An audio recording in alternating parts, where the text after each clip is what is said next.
ላይ እየተናገረ ነው። ከአፉ የምንሰማው ምስክርነት በቃ በጣም ሰቆቃ የሆነ ነው።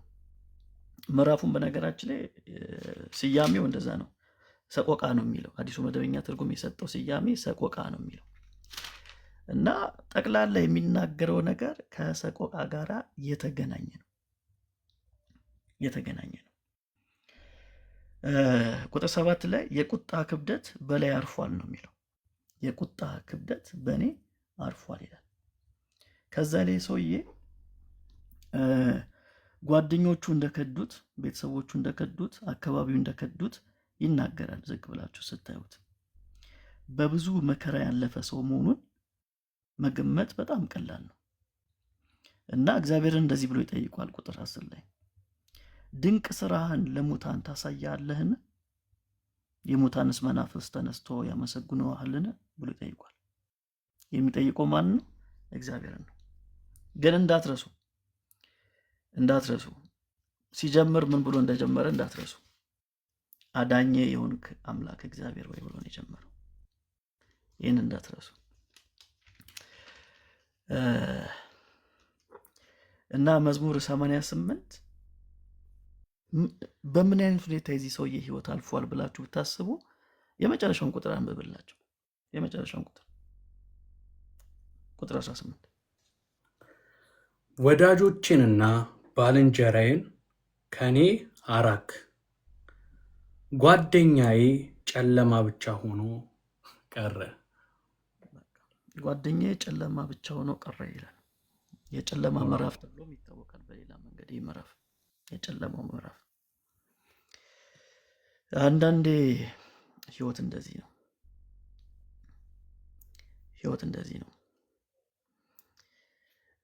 በህይወታችሁ ውስጥ ብዙ መከራ እያሳለፋችሁ ከሆነ እግዚአብሔር ስለራቃችሁ አይደለም። ለእግዚአብሔርን በጣም ቀርባችሁ በዚህ አይነት ሁኔታ ልታልፉ ትችላላችሁ። ይህ ሰውዬ ምንድን ነው ብያችኋለሁ? ዘማሪ ነው። በዚህ አይነት የህይወት መንገድ ውስጥ እያለፈ ግን ዝማሬውን አላቆመም። ይኸውላችሁ ሰውየው ኦነስት ሆኖ ነው እየተናገረ ያለው። ኦነስት እንሁን ለማለት ነው። እኔ ዘማሪ ነኝ፣ እኔ አገልጋይ ነኝ፣ እኔ እግዚአብሔር ቃል ሰባኪ ነኝ፣ እንዴት ለህዝቡ ስሜቴ እንዴት ገልጻለሁ፣ መከሬ እንዴት ገልጻለሁ እንዳትሉ። ሰው ናችሁ፣ ታልፋላችሁ። በተለያየ መከራ በተለያየ ሀዘን ታልፋላችሁ። ከዚህ መዝሙር የምንማረው ነገር ምንድን ነው መሰላችሁ? የመጀመሪያው ነገር ኦነስት እንሁን ለእግዚአብሔር። ኦነስት እንሁን። ምንም ችግር የለውም። የተሰማንን ስሜት እግዚአብሔር ላይ ያለንን ጥያቄ ማንሳት ምንም ችግር የለውም። ኖርማል ነው። ሁለተኛ የሚሰማችሁ የሞት ስሜት ብሞት ይሻለኛል ብላችሁ የሚሰማችሁ ሰዎችም ካላችሁ እግዚአብሔር ከእናንተ ተራቀ አይደለም እንደዛ የሚሰማችሁ። እንደዛ እንዳታስቡ። በጣም ኃጢአተኛ በጣም በደለኛ ስለሆንኩ ነው እኔ በዚህ አይነት ስሜት ውስጥ እያለፍኩ ያለሁት ብላችሁ እንዳታስቡ። በዚህ አይነት ሁኔታ ያለ ጠቢብ የሆነ የእግዚአብሔር አገልጋይ የሆነ በብዙ መንገድ ለእግዚአብሔር ታማኝ የሆነም ሰው በዚህ አይነት ሁኔታ አልፎ ያውቃል። እያለፉም ይገኛሉ፣ ወደፊትም ይቀጥላል። ኢትስ ኖርማል። ግን መርሳት የሌለባችሁ ግን አንድ ነገር አለ። ጸሎት እንዳታቆሙ። ይሄ ሰው ጸሎት አላቆመም። ይጸልያል። የሚጸልይ ሰው ነው። አሁን መዝሙሩ ሲያልቅ እንዳያችሁት ጓደኛዬ ጨለማ ብቻ ሆኖ ቀረ አይደል የሚለው። አሁን አይገርማችሁም? እግዚአብሔር ጸሎቱን እንደሰማለት እኮ የምናውቀው እንዴት ነው ካላችሁ፣ ይሄ መዝሙር መጽሐፍ ቅዱሳችን ውስጥ እንዲገባ አድርጓል። እግዚአብሔር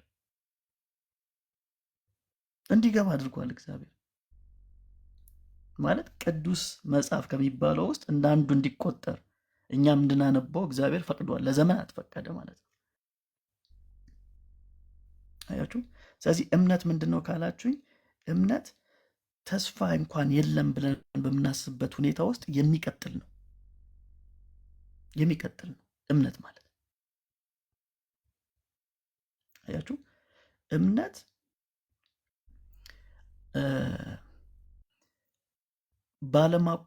ባለማቋረጥ መጮህ ማለት ነው ወደ እግዚአብሔር። እምነት እሱ ነው ማለት ሳታቋርጡ ወደ እግዚአብሔር መጮህ ነው እምነት። እንደዚህም እየተሰማችሁ ግን ወደ ማን መጮህ? ወደ እግዚአብሔር መጮህ። እሱ ነው እምነት። አያችሁ ይህ ዝማሬ የቀረበው ለማን ነው? ለእግዚአብሔር ነው። የጸሎት የቀረበው ለማን ነው? ለእግዚአብሔር ነው። አዳኜ የሆንክ አምላክ እግዚአብሔር ሆይ ነው ያለው። አያችሁ የእግዚአብሔርን ማንነት ላይ ተመስርቶ የተቀረበ ዝማሬ ነው። በቀንና በሌሊት ነው የሚለው። ተመልከቱ።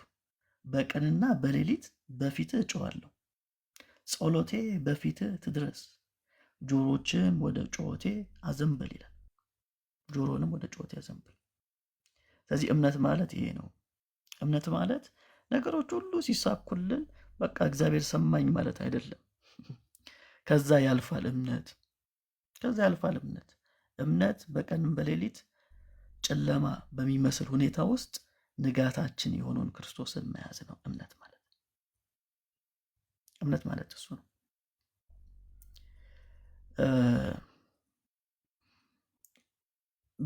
በዚህ አይነት ሁኔታ ውስጥም እያለፋችሁ ከእናንተ የሚጠበቀው ነገር ምንድን ነው? ጸሎታችሁን፣ ምስጋናችሁን ሳታቋርጡ ለእግዚአብሔር ማቅረብ ነው።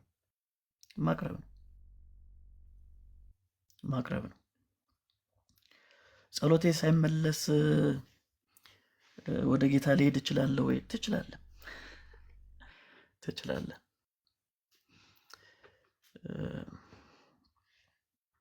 ጸሎት ሁሉ ይመለሳል የሚል ጋራንቲ አይደለም ያለን።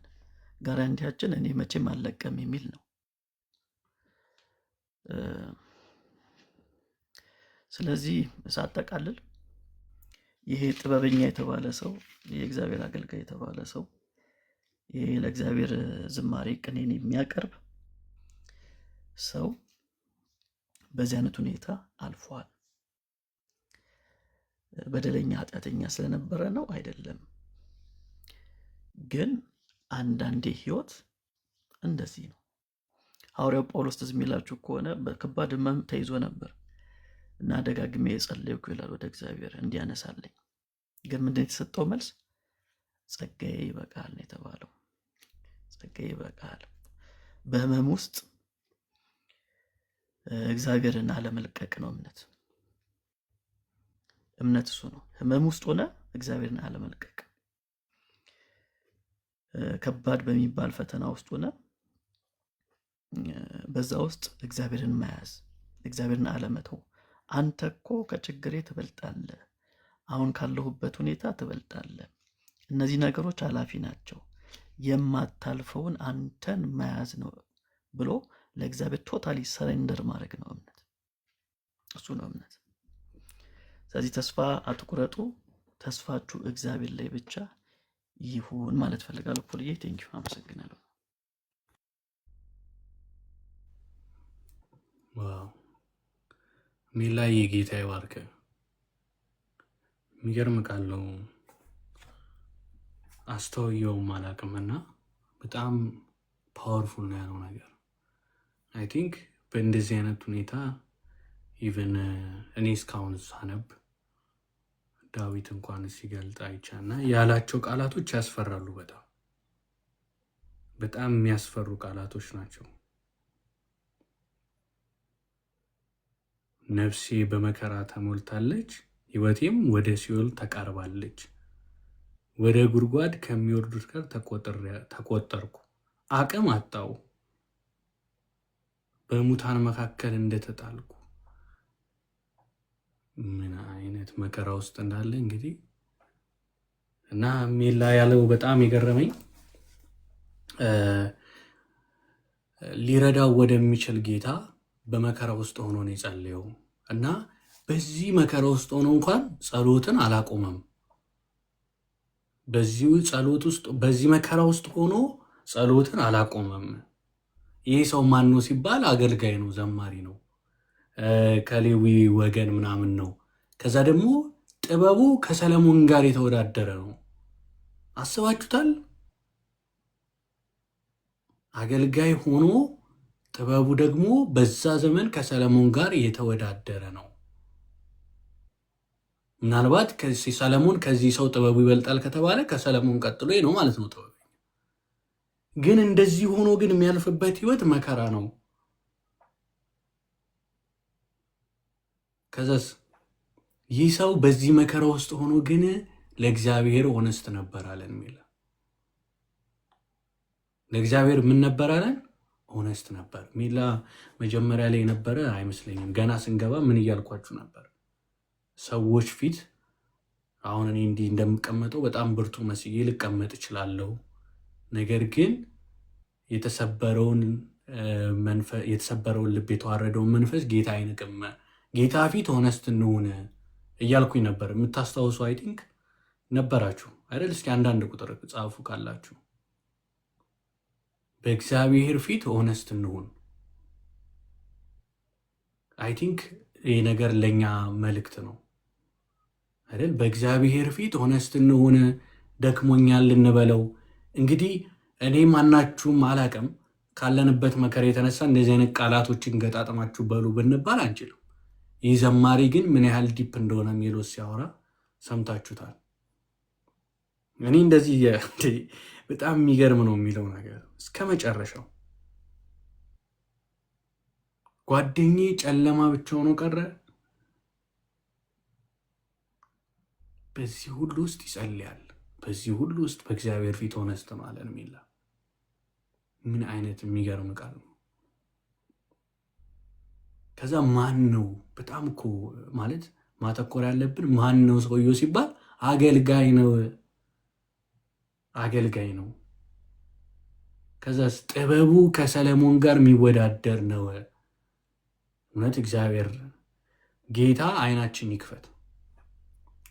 በዚህ ሁሉ ውስጥ ሆኖ ጓደኛው ማን ነው ሲባል ጨለማ ሆኖ ቀረ፣ መከራውን ሲገልጥ ማለት ከሙታን ጋር እንደተጣልኩ ግን ጌታ ያዳኝ ብሎ ነው የሚጸልየው። ሰማኝ ይላል። ምን አይነት ማለት የሚያስለቅስ ጸሎት ነው የሚጸልየው። ጸሎቴ በፊት ትድረስ፣ ጆሮ ወደ ጩኸቴ አዘንብል፣ ነፍሴ በመከራ ተሞልታለች ይላል።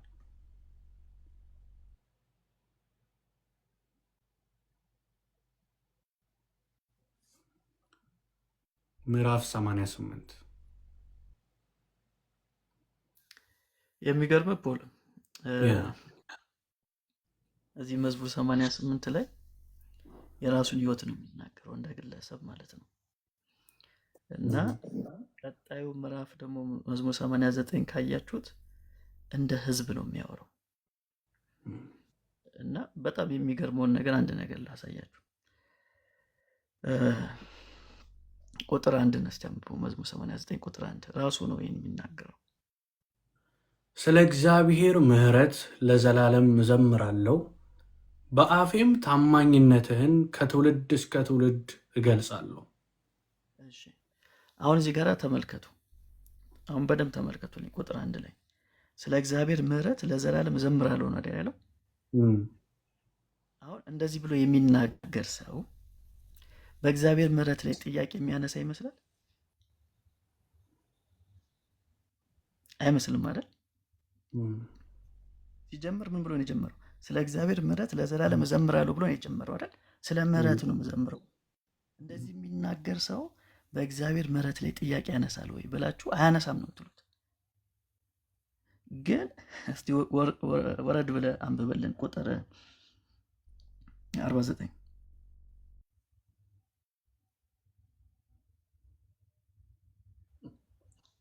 ጌታ ሆይ ለዳዊት በታማኝነት የማልክለት የቀደመው ምሕረት የት አለ? አዩአል ጥያቄ ሲያነሳ ታየዋለህ። አይ ቅድም መዝሙር 88 ላይ እንደ ግለሰብ ነው ያወራው። አሁን መዝሙር 89 ደግሞ እንደ ኪዳኑ ህዝብ ነው የሚያወራው። እና ኪዳንን ረስተዋል ወይ እያለው ነው እግዚአብሔር። ለዳዊት የማልክለትን ኪዳን ረስተዋል ወይ እያለ ጥያቄ ያነሳ ነው። እንደዚህ ነው የተሰማው። ይኸውላችሁ የተሰማው እንደዚህ ነው። እግዚአብሔር ሕዝቡን እንደረሳ ነው የተሰማው። ተሰማው ማለት ግን ልክ ነው ማለት አይደለም። አያችሁ፣ አሁንም የምላችሁ ነገር ምንድን ነው? አንዳንዴ የሚሰማችሁ ነገር ያለ ተሰማችሁ ማለት ግን ያ ነገር እውነት ነው ማለት አይደለም። እንደዛም ተሰማችሁ ማለት ኃጢአተኞች ናችሁ ማለት አይደለም። አያችሁ፣ ፋክቱ ላይ ነው ሁልጊዜ መቆም ያለባችሁ። ይሄ ሰው ፋክቱ ላይ ነው የቆመው። ፋክቱ ምንድን ነው? ለእግዚአብሔር ምሕረት ለዘላለም እዘምራለሁ ነው። አያችሁ፣ እዚህ ፋክት ላይ ቁሙ ነው የተሰማውን የሚናገረው። ዛሬም የሚሰማችሁ ነገር ሊኖር ይችላል። እግዚአብሔር ትቶኛል ወይ ብላችሁ ሊሰማችሁ ይችላል። ኢትስ ኖርማል። ፋክቱ ግን ምንድን ነው? አልለቅህም ከቶ አልተውም የሚለው ቃል ነው። ስለዚህ ሰዎችንን ሊሰማን እኮ ይችላል።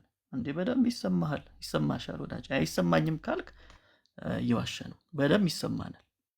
እንኳን እኛ ጌታችን ኢየሱስ ክርስቶስ እንኳን ምድር ላይ በነበረበት ጊዜ ተሰምቶታል እኮ ብዙ ነገር። አምላኬ አምላኬ ለምን ተውከኝ አላለም እንዴ? ያው ቴዎሎጂካል የሆነ ኤክስፕላኔሽኑን ፖዝ አድርጉልኝ ለአሁኑ። ብሏል አላለም? ብሏል እኮ። ግን በኋላ ላይ ግን ያለው ምንድን ነው? ጌታችን መስቀል ላይ አባቱ ነፍሴን ለአንተ አደራ ብሎ ነፍሱን አሳልፎ ሰጠ። አያችሁ አይደል? ሰጠው ለአባቱ ነፍሱን። ለምን ተወከኝ? ከዛ ደግሞ ሰጠው ማለት ነው። እና ሊሰማችሁ ይችላሉ። ያው ይሰማኛል፣ ይሰማሻል፣ ይሰማሃል። ግን ይሰማሃል ማለት እውነታው እሱ ነው ማለት አይደለም። ይሄ ሰውዬ እንደዚህ ተሰማው። ግን ሲጨርስ ደግሞ እዚህ ላይ ምን ብሎ ጨረሰ? የመጨረሻውን ቁጥር አንብብልን ፖልዬ። እግዚአብሔር ለዘላለም ይባረክ። አሜን አሜን አሜን። እግዚአብሔር ለዘላለም ይባረካለሁ አለ። የተሰማው ስሜት ተቀርፎለት ነበር ወይ? አልተቀረፈለትም። ስሜቱ እንዳለ ነው። ግን አንድ ነገር ያውቃል፣ እግዚአብሔር መሐሪ እንደሆነ ያውቃል። አሜን። ስለዚህ ሲጨርስ ምን ብሎ ጨረሰ? አመሰገነ። ስለ ህዝቡ አመሰገነ። በግል ግን ጥያቄው አልተመለሰም። መዝሙር 88 ላይ ምን ብሎ ነው የዘጋው? ጓደኛዬ ጨለማ ሆነ ነው ያለው። ብቻውን ቀረብኝ ያለው። እንደ ህዝብ ደግሞ መጣና ስለ እግዚአብሔር ምሕረት እዘምራለሁ ብሎ ከተነሳ በኋላ ግን ተሰማው። አካባቢውን ሳይ፣ ሁኔታውን ሳይ፣ እስራኤል ያለችበት ሁኔታ ሳይ ተሰማው። አያችሁ፣ የሚሰማን ነገር ኖርማል ነው። ችግር የሚፈጥረው በተሰማን ስሜት ላይ ተመርኩዘን የማይሆን ድርጊት ስናደርግ ነው ችግር የሚያመጣብን። አያችሁ፣ ስለዚህ ስሜት ሊኖር ይችላል፣ ግን ከስሜት የሚያልፍ የእግዚአብሔር ቃል አለ። እዛ ላይ ነው መጽናት ያለብን። ልባችንን ማሳረፍ ያለብን እግዚአብሔር በቃሉ የነገረን እውነት ላይ ነው እንጂ እንደ ሰውኛ ብዙ ነገር ሊሰማኝ ይችላል፣ ብዙ ነገር ሊሰማሽ ይችላል። ይሄ በጣም ኖርማል ነገር ነው ወንድሞች፣ እናቶች፣ በጣም በጣም ኖርማል ነገር ነው። ግን መርሳት የሌለባችሁ ነገር ምንድን ነው? ይሰማችኋል ማለት እውነታው እሱ ነው ማለት አይደለም።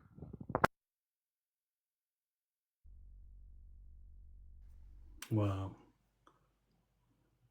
የሚገርም የእግዚአብሔር ቃል እኮ የሚገርም ነው። የሚሰማችሁ ስሜት አይደለም እውነታው፣ የእግዚአብሔር ቃል እንዳላችሁ ነው። እግዚአብሔር ቃል እያላችሁ ነው እውነተኛው። ምን አይነት በቃ የሚገርም ቃል ነው።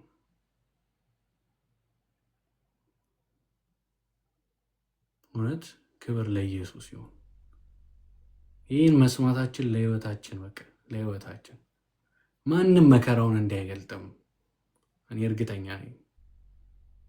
በዚህ ሁሉ ውስጥ ግን እግዚአብሔር ለዘላለም ይባረካል። አሜን ብቻ አይደለም ያለው፣ አሜን ብሎ ደግሟል። ሃሌሉያ! በደንብ ነው የተስማማው። ኢየሱስ ጌታ ነው። ሜላይ ጌታ ይባርክ። እስኪ በዚህ ቃል በቃ እስኪ ተጽናናችሁ። እስኪ አንዳንድ ቁጥር እስኪ ያሳዩ። አያልቅባችሁም፣ አይዟችሁ። ይህ ቃል በቃ ያስገረማችሁ የነካችሁ እውነት እኔ ለብቻ እስኪ ያውጋግቻለሁ።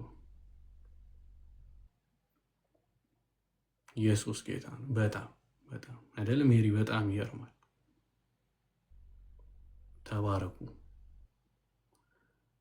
እስኪ ወደ ሌላም ሀሳብ ሳንሄድ እዚሁ ላይ ገስት ላይ ካላችሁ ወንድም እህቶች ሀሳብ የምትሉት ነገር ካለ ማይካችሁን መክፈት ትችላላችሁ። ሪፍሌክት የምታደርጉት ካለ ሚኪዬም ካለ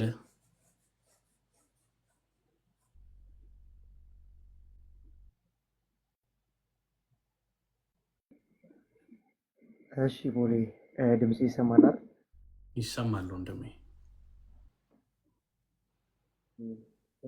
ሌላ የእግዚአብሔር ባርክህ። የሚገርም ነው። በዚህ ልክ በህይወት የሚያልፈውን ፊት ለፊት ወጥቶ መናገር በጣም የስፒሪቹዋል ሄራርኪን የሚያሳይ ነው።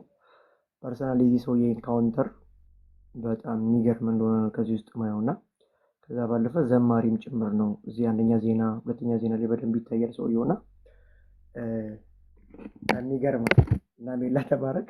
ደግሞም ሰዎች ፊት ለፊት ወጥቶ ሊያደርጉት የማይችሉትን ነገር የእግዚአብሔር ሰው ግን እግዚአብሔርን የተረዳበትና ባወቀበት ልክ እንደ ሀገር እንደ ፐርሰናል ሲያወራ አይተነዋል እና እንደውም በቃ ከዚህ ሀሳብ በጣም የሚገርም ከዚህ ሀሳብ ወደ ሌላ ማለፍ ራሱ በጣም አስቸጋሪ ነው። ስለዛ ዳዊት ጋር እና የቆሬ ልጆች ጋር እዛ መቆየት የተሻለ ነው መዝሙረ ዳዊት ላይ እና እኔ እንደ አጋጣሚ መች ነው ሰሞኑ ይሆናል ከአኬ ጋር ምናምን የሆነ ሳሊቬሽን ላይ የሆነ ነገር አየሁ ፖስት ተደርጎና ያንንም በቃ ወደ መጨረሻ እናወራለን በሚል ዛሬ የወጣው ተባረክ እና እዚህ መዝሙር 91 መዝሙር 27 124 ላይ እና እዚህ መዝሙር 21 አካባቢ ላይ በቃ ዛሬ ነበር በብዙ ችግር ውስጥ ዲፕሬሽን ውስጥ በሞት ፍርሃት ውስጥ በድንግዝግዝ ውስጥ ያሉትን እግዚአብሔር አምላክ እንዴት እንደሚያጽናና እንዴት ካሉበት ሲቹዌሽን ማንም መጥቶ ማን ረድቶኝ እንዴት ሆኝ በቃ አለቀልኝ ብሎ ባሉት ውስጥ እግዚአብሔር ሲያጽናና አይተናል። በአንተ ውስጥ በብሩክ ውስጥ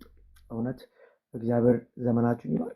ከዛ ጋር በተያያዘ እግዚአብሔር ሰቨርነር ነው። በቃ ማለት አዳኝ ነው፣ ታዳጊ ነው። ምናይን ነው ዳዊት ፊት ለፊት ጨለማ ነበረ፣ ድንግዝግዝ ነበረ እና ዳዊት ሲጨልምበት እንደዚህ ይል ነበር፣ እግዚአብሔር ብርሃኔ ነው ይል ነበር። ብርሃኔ ዳዊት ፊት በጣም ዳርክነስ ነበር። ግን ዳዊት ምንድነው የሚታየ ከጨለማው ይልቅ ሲባል የእግዚአብሔር ብርሃን ይታየው ነበር። ዙሪያው ከከበበው ጨለማ ይልቅ አሻግሮ የሚያየው የእግዚአብሔርን ላይት ብርሃን ነበርና በዚህ በ27ኛውም ላይ ሲዘምር ምንድን ያለው እግዚአብሔር ብርሃኔና መድኃኒቴ ነው የሚያስፈራኝ ማን ነው? እውነት እኮ ነው። በብዙ ድንግዝግዝ ውስጥ በብዙ ችግር ውስጥ በብዙ ፍርሃቻ ውስጥ እናልፋለን። አዎ ያ ሁሉ ነገር ግን እያለ የሚያስፈራ ነገር እያለ ጨለማ የሚመስል ነገር እያለ ግን የእግዚአብሔር ብርሃንነት አለ። የእግዚአብሔር ጨለማውን ማብራት አለ እና እዚህም ያላችሁ ሁላችሁ በጨለመባችሁ ነገር ድንግዝግዝ ባለባችሁ ጉዳይ ላይ ማን ይህን ጉዳይ መጥቶ ይፈታል በምትሉበት ጉዳይ በዛ በጨለማው ነገር ላይ ተስፋ በተቆረጠበት ነገር ላይ ብርሃን የሚሆነው ራሱ እግዚአብሔር ነው። እግዚአብሔር ብርሃንና መድኃኒቴ ነው አለ። ከዛ ደግሞ ታዲያ ሰው ልጅ ሊታመም ይችላል ወይ ምናምን ሲባል እግዚአብሔር መድኃኒቴ ነው ለስጋ ነገሩ ለጨለመበት ለድንግዝግዙ ብርሃኔ ነው ሲል ዳዊት ለስጋ ነገሬ ደግሞ እግዚአብሔር ፈውሴ ነው አለ። እግዚአብሔር መድኃኒቴና ብርሃኔና መድኃኒቴ ነው ሲል ለጨለመበት ብርሃኑ ነው፣ ለስጋ ነገሩ ደግሞ ራሱ እግዚአብሔር ፈውስ እንደሆነ ይናገራል እና ለህይወት ያንባዋ ነው አለ። በቃ ማንንም እንደማይፈራ የሚያሸብሩት አሉ፣ ዳርክነስ አለ። በዚህ ሁሉ ውስጥ ግን ዳዊት ሲያልፍ እንግዲህ ዳዊትን ህይወት የምታውቁት ነው። ነገስታቶች ማምንቶች ይፈልጉታል ለመግደል። ከአንድም ሁለት የፊት ለፊት በገና ሲመታ በጦር ወሮሮበት እግዚአብሔር በሞትና በሱ መካከል አንድ ስንዝር ሲቀር ያሻገረዋል፣ ያሳልፈዋል። በዚህ ሁሉ ውስጥ ግን ዳዊት ሲያልፍ በቃ እግዚአብሔር ለህይወት ያንባሆናል ስላለ ለየትኛውን ፍርሃት ውስጥ ያለ ሰው እግዚአብሔር አምባችን ነው፣ እሱ ኃይላችን ነው፣ እሱ አቅማችን ነው፣ እሱ ምርኩዛችን ነው። ከእሱ የተነሳ ነው ሁሉ የምናልፈው። ከእሱ የተነሳ ነው ታዳጊነቱ ነው ነገን የሚያሻግረን ነገን የሚያሳየን እና እግዚአብሔር ብርሃኔና መድኃኒቴ ነው የሚያስፈራኝ ማን ነው? እግዚአብሔር ለህይወት ያንባዋ ነው። ኢቨን ኢፍ ዳዊት ብዙ ጠላቶች ነበሩበት። አሁን በጣም በችግሩ ውስጥ በስትረስ ውስጥ ስላለን ለሁላችንም ስለሆነ መልእክቱ ስጋዬን ይበሉ ዘንድ አለ። ስጋውን ይበሉ ዘንድ ሹማምንት ኢቨን ሳኦል ጨምሮ ዳዊትን እስከ ማስፋት ድረስ የተደረገ ዘመቻ አለ። ያው ታውቃላችሁ አንደኛ ሳሙኤል ምዕራፍ 31 ላይ ጠላቶቹ ሁሉ በዛ ጦርነት ሲወድቁ ዳዊት ወደ ሁለተኛ ሳሙኤል እንደተሻገረ የምናውቀው ነውና ከተሻገረ በኋላ ይህም ብሎ ዘመረ፣ ስጋዬን ይበሉ ዘንድ አለ። ክፉዎች ገፍተው በመጡ ጊዜ ጠላትና ባላገራዎች በተነሱብን ጊዜ እነሱ ተሰነካክለው ወደቁ፣ በቃ ዳዊትን ነው የሚፈልጉት፣ ዳዊትን ነው ሊያጠፉ የሚመጡት። ነገር ግን እግዚአብሔር ለሱ ብርሃኑ ስለሆነ እነሱ ገፍተው በመጡበት በዛው ልክ በቃ እነሱ ራሳቸው ተሰነካክለው ወደቁ። እኔ ግን አለፍኩ እያለ ሰራዊት ቢከበኝ ልቤ ምናምን በዛ በጦርነት ቢነሳ ልበ ሙሉ። ለምን ሲባል የእግዚአብሔርን ትድግና ጨለማውን አይደለም ያየው፣ አሁን ያለበት ሲቹዌሽን አይደለም ያየው፣ ነገን የእግዚአብሔርን ብርሃንነት። ቅድም ሌላም እያለ ነበረ፣ እምነት ተስፋ ያደረግነው ነገር እንደሚፈጸም እርግጠኛ የምንሆንበት ነው። ኤቪደንስ ነው። ዕብራውያን ምዕራፍ 11 ቁጥር 1 ላይ ይናገራል። እምነት ተስፋ ያደረግነው ነገር እንደሚፈጸም እርግጠኛ የምንሆንበት። አሁን የክርስቶስ ኢየሱስ መምጣት እኛ ቁጥር ስጡ ብን ራሱ ከቁጥር በላይ ኢንፊኒቲቭ ነው ማለት በቃ በደንብ ነው ተስፋ የምናደርገው። የሚመጣ ነው፣ አማናዊ ነው። ልክ እንደዛ ነው የምናምነው እኛ ምድር ላይ ባለ በሚመጣና በሚሄድ ነገር ሳይሆን አሁን ባለንበት ሲቹዌሽን ሳይሆን ተስፋ ያደረግነው ነገር ሪል እንደሚገለጥ ማመን እሱ እምነት ላይ ይህን መከራ ያልፋል። ዳዊት 124 ላይም ጠላቶች በእኔ ላይ በተነሱ ጊዜ ቁጣቸው በነደደ ጊዜ የጥርሳቸው ንክሻ አልሰጠኝም፣ ነፍሴ እንደ ወፍ ከአዳኝ ወጥመድ እንደ ወፍ አመለጠች እያለ ዲክሌር ያደርጋል። ውሃ ነበረ፣ ጎርፍ አላጠፋኝም። አሁን ችግር የለም አይደለም። የምናልፍበት የምንወጣበት የምንሄድበት የህይወት ሬለም ሁሉ በጣም ኮምፕሊኬትድ ነው። እዛው እንዲሁ በዮሐንስ ወንጌል ጌታ ኢየሱስ ሲናገር በዓለም ሳላችሁ መከራ አለባችሁ። መከራው ብዙ አይነት ሊሆን ይችላል። በዛ ሁሉ መከራ ውስጥ ግን ምን አለ? አቅም አለን፣ ጉልበት አለን። ከዛ መከራ፣ ከዛ ጫና፣ ከዛ ዲፕሬሽን፣ ከዛ ማንኛውም ችግር ሊያወጣ የሚችል የናዝሬቱ የኢየሱስ ስም ስልጣን አለ። ለዛ ነው ክርስትና ፖቨርቲ ነው ብሎ የሚያስቡ ሰዎች አሉ። ክርስትና ፕሮስፔሪቲ ብሎ የሚያስቡ ሰዎች አሉ። ክርስትና ግን ፖቨርቲ ፕሮስፔሪቲ ማለት ክርስቲያን ከሆነ አንታመም የሚሉ ሰዎች አሉ። ነው እንደዛ አይደለም። እዚህ ምድር ላይ ኤቭሪቲንግ አለ። በሁሉም ነገር ውስጥ ማለፍ አለ። ግን ምንድነው ሁሉንም ስናልፍ ጌታ ከኛ ጋር አለ ነው። ለዛ የሮሜ ምዕራፍ 8 ላይ ሲናገር በክርስቶስ ኢየሱስ ፍቅር ማን ሊለየኝ ይችላል አለ። ማንም አለ ሰማን በቃ ምንም ሊለየው እንደማይችል ጳውሎስ ሲናገር ታያላችሁ። ረሃብ ነው፣ ቸነፈር ነው፣ ሰይፍ ነው፣ ስደት ነው፣ ያለን የሚመጣ ነው። ከክርስቶስ ኢየሱስ ፍቅር ማንም ሊለየኝ እንደማይችል ተረድቻለሁ። ከዛ በጣም ወርዶ ሄራርኪውን ከፍ ሲያደርገው ያሉት ይሁን የሌለው ኃይላት ቢሆኑ ዙፋናት፣ ሚታይ ቢሆን ማይታይ፣ አጋንንት ቢሆን ልዩ ፍጥረታት ቢሆኑ አለ ከክርስቶስ ኢየሱስ ፍቅር ማንም ሊለየኝ እንደማይችል ተረድቻለሁ። ስለዚህ በዚህ ምድር ላይ ኤቭሪ ችግር ይደርደር ከገባብን ከክርስቶስ ኢየሱስ ፍቅር ማንም ንቅንቅ ሊያደርገን አይችልም። ደግሞም ከዚህ ካለንበት ችግር ሊያወጣን የሚችለው ሶቨርን ራሱ እግዚአብሔር ብቻ ነው። ከእግዚአብሔር ውጭ ማንም ከገባንበት ችግር ሊያወጣን የሚችል የለም። አቅማችን እንዳንል ጉልበታችን እንዳንል ሁሉን ነገር የሚወስደው እሱ ስለሆነና እዚህ መዝሙር 21ኛው ላይ ሲገባ ሌሎች እህቶች ወንድሞች ማውራት ስላለባቸው ይህን ተናግሬ እጨርሳለሁ። ዳዊት እንደምታውቁት ነው ምዕራፍ 63 ላይም የት ነው ያለው ሲባል ኤዶሚያስ ምድረ በዳ ነው። ቦታው ምድረ በዳ ነው። ነገር ግን ምድረ በዳ ላይ ማይዘመር መዝሙር ሲዘምር ታያላችሁ። እንጨትና ውሃ በሌለችበት ምድረ በዳ ነፍሴን ተጠማች። እንግዲህ ምድረ በዳ ከተኪዶ ውሃ ያልቃል፣ እንጀራ ያልቃል። ምግብ ሲጠማ ምግብና እንጀራ መጠየቅ ሲጠበቅበት ግን በቃ ምግብ የለም፣ እንጨት የለም፣ ውሃ የለም። ነፍሴ ግን አንተ ነው የምትጠማው። ልጁ አቤሴሎም ተነስቶበታል፣ ጥሩምባ አስነፍቶበታል፣ መላው እስራኤል ከርቶታል። በዛ ሁሉ ሲቹዌሽን ውስጥ እያለ ግን ነፍሴ አንተን ትላለች። ምን አይነት ነገር ነው ይህ ሰውዬ የገባው? ስለዚህ 21 ላይም ሲሄድ ረዳቱ ራሱ እግዚአብሔር እንደሆነ ይናገራል። እዚሁ ስላለ ነው ካለንበት ችግር ካለንበት ሁኔታ ሊያወጣን የሚችል ራሱ እግዚአብሔር ብቻ ነው፣ ራሱ አምላካችን ብቻ ነው። እዚህ መዝሙር 121 ላይ ሲናገር አይኖቼን አለ ወደ ጎን አይደለም፣ አይኖቼ ወደ ተራሮች አነሳለሁ፣ ረዳቴ ከወዴት ይመጣል? በቃ አለቀ። ኤቭሪ ችግር አለ እዚህ ምድር ላይ አለቀ። ስለዚህ ግን ከዚህ ችግር ሊያወጣን የሚችል ማን ነው ከተባለ እውቀት አይደለም፣ ቤተሰብ አይደለም፣ ወደ ጎን የምናየው ነገር የለም። ማን ነው ሲባል ራሱ እግዚአብሔር ነው። አይኖቼን ወደ ተራሮች አነሳው፣ ረዳቴ ከወዴት ይመጣል ብሎ ሲናገር እናያለን። የመጀመሪያው 1 እና 2 ላይ ምን እናያለን ሲባል ረዳቴ ሰማይና ምድርን ከፈጠረ ከእግዚአብሔር ዘንድ ይመጣል። የመጀመሪያው ብዬ ማስቀምጠው 4 ነገሮች ነው። እዚህ 121 ላይ ተናገር የመጨረሰው የአባታችን ፍጥረቶች በፊታችን ናቸው። የአባታችን ፍጥረት ሁሉ የአባታችን ነው፣ በፊታችን እንዳሉ 1 እና 2 ይነግረንና ሁለተኛ የምናየው የአባታችን አይኖች በእኛ ላይ እንደሆኑ ፍጥረቱ ሁሉ በፊታችን ናቸው፣ የእግዚአብሔር ፍጥረት ናቸው። ሰማይ ቢሆን ተራራ ቢሆን ሸንተረር ኤቭሪቲንግ ማለት ነው።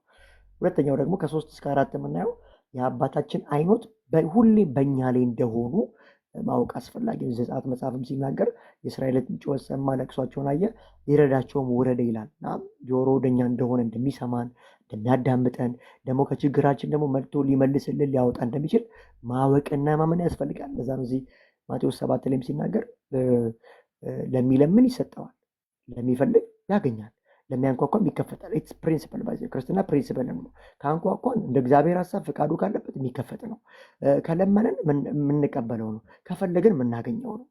ስለዚህ የአባታችን አይኖች በማን ላይ ናቸው ሲባል በልጆቹ ላይ ናቸው። ኢንክራይስት ሪጀነሬት በሆኑ በልጆቹ ላይ አይኖቹ አሉ፣ የምሕረት አይኖቹ አሉ። 3 ላይ እንደዚህ ይላል፣ እግር እንዳይንሸራተት አይፈቅድም፣ የሚጠብቅ አይተኛም። እነሆ እስራኤልን የሚጠብቅ አይተኛም አያንቀላፋም። ስለዚህ በየትኛውም ሲቹዌሽን ውስጥ ሆነን የእግዚአብሔር አይን ማን ጋር ነው ከተባለ እኛ ጋር ነው። ፖል ጋር ነው፣ ሜላ ጋር ነው፣ እዚህ ያሉ እህቶቼ ወንድሞቼ ጋር ነው። ምንድን ነው ሲባል የአባታችን አይኖች በእኛ ላይ እንደሆኑ ቁጥር 3-4 ላይ እናይና ከ5 እስከ 6 ደግሞ እንደዚህ የሚል ሀሳብ አለ። አባታችን ከጎናችን ነው፣ ባይዘ ከጎናችን ረዳታችን ነው፣ አስመላጫችን ነው። ከዚህ ከ5 ጀምሮ ያለው ላንብበው። እግዚአብሔር ይጠብቀሃል፣ እግዚአብሔር በቀኝ በኩል ይከልልሃል። ይሄ የእግዚአብሔርን ጥበቃ ነው የምናየው። ከጎናችን ነው። 3-4 ላይ አይኑ በእኛ ላይ እንደሆነ 1-2 ላይ መዝሙር 121 የአባታችን ፍጥረታት ሁሉ በፊታችን እንዳሉ ሰማይ ምድር ኤቭሪቲንግ ማለት ነው። 3ኛ የምናየው አባታችን ከጎናችን ነው። በቃ ሊረዳን ካለንበት ሲቹዌሽን ሊያወጣን ከጭንቀት ዋቴቨር ችግሮች ሁሉ ነፃ ሊያወጣን የሚችል ከጎናችን እንዳለ እናያለን። እግዚአብሔር ይጠብቀናል። እግዚአብሔር በቀኝ በኩል ይከልልሃል። ፀሐይ በቀን አያቃጥልም። የእግዚአብሔር ጥበቃ የእግዚአብሔር ድጋፍ ካጠገብ ሲሆን ደግሞ ፀሐይ በቀን አያቃጥልም፣ ጨረቃን በሌሊት አታመጣብን፣ ጉዳት አታመጣብን። ስለዚህ እግዚአብሔር ከጎን ስለሆነ ፀሐይና ጨረቃን ከነዚህ እንኳን ነዳድ ከሚመስሉ ቁጣዎች ሊጠብቀን እንደሚችል ይናገርና የመጨረሻ ተናግሬ የመጨረሰው ቁጥር 7 እና 8 ላይ የአባታችንን እንክብካቤ በዙሪያችን ምንም በማድረግ በማይቻል ሁኔታ 7 ላይ እንደዚህ ይላል፣ እግዚአብሔር ከክፉ ሁሉ ይጠብቃል። የእግዚአብሔር እንክብካቤ ከኛ ጋር ነው። እግዚአብሔር ከክፉ ሁሉ ይጠብቀሃል፣ ነፍስህንም ይንከባከባታል። እግዚአብሔር ከአሁን ጀምሮ እስከ ለዘላለም መውጣትና መግባትን ይጠብቃል። እስከ መች ሲባል ከአሁን ጀምሮ፣ እሺ እስከ ለዘላለም መውጣት መግባትን ይጠብቃል። ስለዚህ መዝሙር 101 ላይ ኮንክሉዥን ሲሰራ 4 ነገሮችን ለማውራት ፈልጌያለሁ። 1-2 ላይ የአምላካችን ፍጥረት ሁሉ እዚህ ምድር ላይ ያለው ሁሉ በፊታችን እንደሆኑ፣ 2ኛ ቁጥር 3-4 ላይ የአባታችን አይኖች ደግሞ በእኛ ላይ እንደሆኑ፣ በልጆቹ ላይ ሁሌም ትኩረት እንዳደረገ፣ በየትኛውም ችግር ውስጥ እያየን የተመለከተ እንደሆነና ሊረዳና ሊያወጣ እንደሚችል ደግሞ ማመን ያስፈልጋል። እዚህ 5 እና 6 ላይ አባታችን ከጎናችን ነው የሚል ነው። 7 እና 8 ላይ ያለው ደግሞ እግዚአብሔር ከክፉ ሁሉ ይጠብቃል፣ ነፍስን ይንከባከባታል። ከክፉ መጠበቅ ብቻ አይደለም፣ እግዚአብሔር ከክፉ ከጠበቀን በኋላ ከጋረደን በኋላ እዚህ መዝሙር 91 ላይ የሚናገረው አለ። በሌሊት የሚሄድ ቸነፈር፣ በቀን የሚበር ፍላጻ አያገኝህም፣ በአጠገብህ ሺህ በአጠገብ በጎና 10 ሺህ ይወድቃሉ አታያቸውም እያለ በደንብ ዲክሌር ያደርጋልና እዚህ ጋር መጥቶ ከክፉ ይጠብቀናል። ኦኬ መጠበቅ ብቻ አይደለም። ከዛ ሴኩሬት ካደረገ በኋላ ደግሞ ነፍሳችንን ደግሞ መግቦት አለው፣ ይንከባከበዋል፣ ሰምጅ ያደርገዋል። ከዛ ባለፈ እግዚአብሔር ካሁን ጀምሮ እስከ ለዘላለም መውጣት መግባትን ይጠብቃል ብሎ እግዚአብሔር እንደሚንከባከበና እንደሚጠብቀን ያሳያል። በየትኛውም ሁኔታ ውስጥ ስናልፍ የእግዚአብሔር ጥበቃ፣ የእግዚአብሔር ኃይል፣ የእግዚአብሔር እርዳታ ከኛ ጋር እንደሆነ ማየት ይኖርብናል ማለት ነው። ተባረኩ። ፖሊ